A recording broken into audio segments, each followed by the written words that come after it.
Mulai. Assalamualaikum warahmatullahi wabarakatuh. Waalaikumsalam warahmatullahi wabarakatuh. Apa kabarnya teman-teman? Baik. Ada yang nggak masuk hari ini? Ada. Siapa kakak kelas? Pagi. Nanti pagi tolong dicatat teman-teman yang tidak masuk ya. Silakan bapak. Ya. Jadi hari ini teman-teman kita akan belajar mengenai makna yang terkandung di dalam surat Wadduha.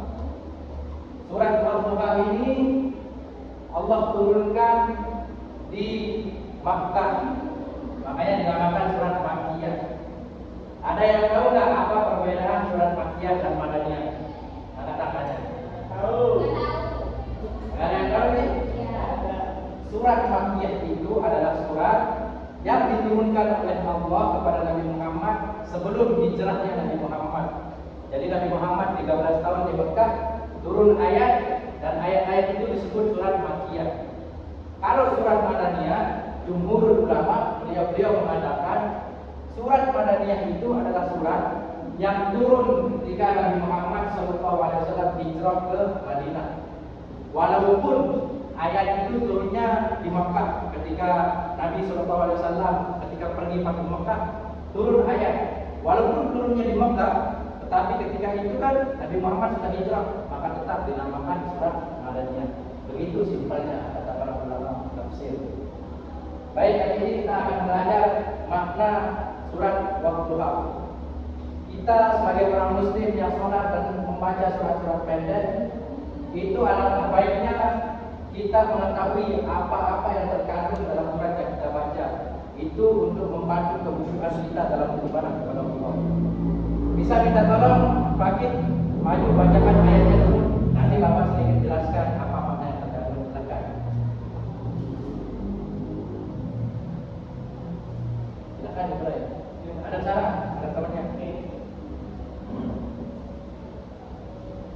Tanya Bismillah Fakir. Bismillahirrahmanirrahim. Wadduha wal laili idza saja ma wada'aka rabbuka wa ma qala wal akhiratu khayrun laka min ad-dunya wa la sawfa yu'tika rabbuka fatarda alam yajidka yatiman fa'awa wa wajadaka dhallan fahada wa wajadaka 'ailan fa'aghna فأما اليتيم فلا تقهر وأما السائل فلا تنهر وأما بنعمة ربك فحدث. Terima kasih Pak Dik, bagus suaranya itu. Ngomong-ngomong, ikut takbis ya. Baik, tadi itu surat Wadduha yang dibacakan oleh teman kalian dulu Pak Dik. Oke, mari kita bedah di sini sedikit mengenai makna yang terkandung di dalam surat Wadduha. Sebelum kita tahu makna surat Wadduha ini, kita harus pelajari dulu apa sebab Allah turunkan ini ayat kepada Rasulullah SAW. Surat Wadduha ini ketika Allah turunkan kepada Nabi Muhammad, asbabun nuzul daripada ini ayat adalah ketika itu Nabi Muhammad 15 hari tidak turun wahyu dan dia diajak kepada orang-orang kufar Quraisy yang ada di Mekah saat itu. Orang-orang kufar itu mengatakan Muhammad itu sudah ditinggalkan oleh Tuhannya. Muhammad itu sudah tidak diperdulikan sama Tuhannya. Wadda akbar dua belah kata mereka orang-orang kufar Quraisy mengatakan. Ketika itu 15 hari tidak turun wahyu. Ketika Allah turunkan surat Wadduha ini kepada Nabi Muhammad, Rasulullah SAW bertakbir bersyukur beliau. Allahu Akbar itu beliau. Waktu diturunkan surat Wadduha ini. Saking bersyukurnya kepada Allah. Surat Wadduha ini adalah surat sebagaimana bentuk pembelaan Allah kepada Nabi Muhammad karena diejek oleh orang-orang kufar Quraisy pada saat itu. Bismillahirrahmanirrahim. Wadduha demi waktu duha. Waktu duha itu kalau di kita itu ya sekitar jam 7 sampai jam 11 itu waktu duha. Kemudian mulai bisa saja dan demi waktu malam apabila telah sunyi.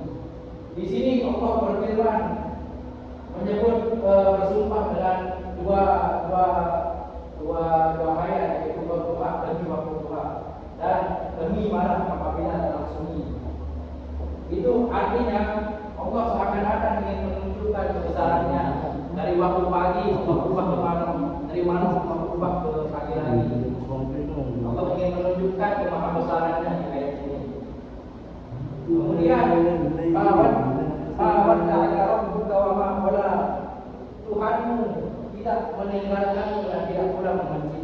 Ini balasan Allah untuk orang-orang yang menghina Nabi ketika wahyu tidak turun 15 hari. Orang tua Quraisy itu mengatakan bahwa Nabi Muhammad sudah ditinggalkan oleh Tuhannya, wahyu tidak pernah turun 15 hari.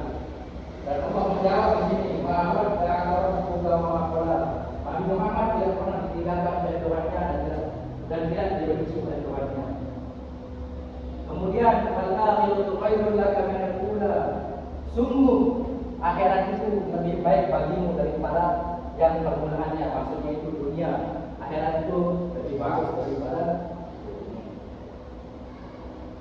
Maksud dari ayat ini adalah Allah ingin memuji Nabi Muhammad bahwasanya Nabi Muhammad itu makomnya itu semakin naik sampai akhirat. Di dunia itu makom beliau itu sangat tinggi, bahkan digelari Sayyidul Anbiya, pemimpin para rasul. Nah, nanti di ayat itu makomnya Nabi itu makin naik. Itu makna yang terkandung dari ayat Quran Al-Qur'an dan kemudian ada ayat selanjutnya yaitu walasawfa yu'tika rabbuka fatarda. Sungguh kelak di akhirat Tuhanmu pasti memberikan karunia-Nya kepadamu sehingga engkau ridha. Dulu Sayyidina Ali pernah ditanya, wahai Sayyidina Ali, apa ayat yang paling kau sukai dari seluruh ayat yang ada? Beliau mengatakan walasawfa yu'tika rabbuka fatarda. Kelak di akhirat Tuhanmu pasti memberikan karunia-Nya kepadamu sehingga engkau ridha. Jadi Nabi Muhammad itu ketika di akhirat besok dia tidak akan ridho kalau semua umatnya itu belum masuk surga. Jadi di sini ada makna syafaat yang akan diberikan oleh Nabi Muhammad kepada kita sebagai umatnya yang diberikan dari sisi Allah Subhanahu wa taala. Kemudian ayat selanjutnya yaitu ada menjadi yaitu bukankah dia menawarimu sebagai seorang yatim lalu dia melindungimu. Ada beberapa ulama yang menafsirkan yang artinya lalu dia melindungimu itu bukan Nabi Muhammad tetapi paman beliau saat itu yaitu Abu Thalib. Karena Nabi Muhammad diasuh oleh Abu Thalib, Abu Thalib itu orang miskin, orang susah. Tapi ketika beliau merawat Nabi Muhammad, Allah berikan beliau kecukupan harta rezeki yang sangat luas ketika beliau merawat Nabi Muhammad. Kemudian bahwa jalan terbawa ada mendapatimu sebagai seorang yang tidak tahu dan tak syariat lalu dia memberi petunjuk wahyu. Maksud dari arti ini bukan berarti Nabi Muhammad itu tidak tahu apa-apa, bukan berarti Nabi Muhammad itu orang bodoh yang tidak tahu apa-apa.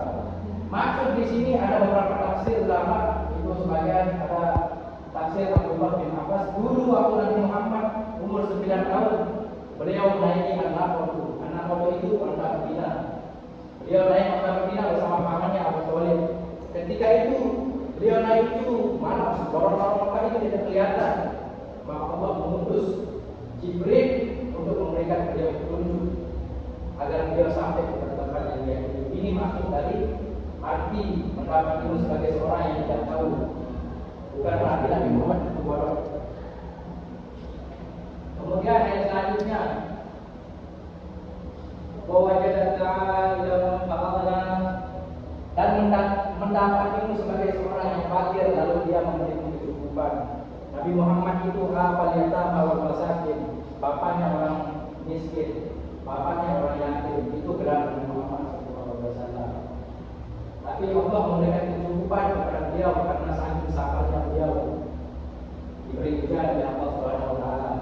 Kemudian ayat selanjutnya yaitu Fa'amma yatima wala taqhar.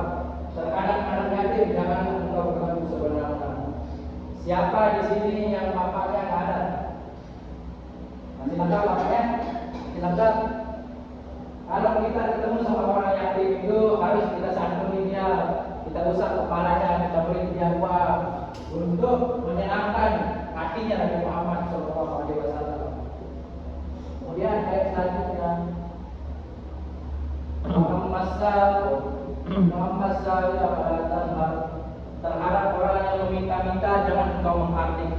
Kalau ada pengemis yang datang di rumah kita atau di jalan kita ketemu, berikan apa yang kita punya. Kalau tidak ada Tuhan, apa yang kita miliki berikan mereka. Karena itu Allah menyukai orang-orang yang menyayangi anak-anak yatim dan orang yang meminta-minta. Kemudian ayat selanjutnya yaitu Muhammad bin Hadir terhadap nikmat Tuhanmu nyatakanlah dengan bersyukur. Jadi apapun yang Allah berikan kepada kita, nikmat itu bukan berupa takwa, rumah yang megah, istri yang banyak, bukan itu nikmat. Tapi nikmat Tuhan yang harus kita syukuri yaitu kita masih bernapas hingga saat ini. Sekian mungkin hanya itu yang Bapak ingin sampaikan. Kurang lebihnya mohon maaf. Wabillahi taufiq wal hidayah.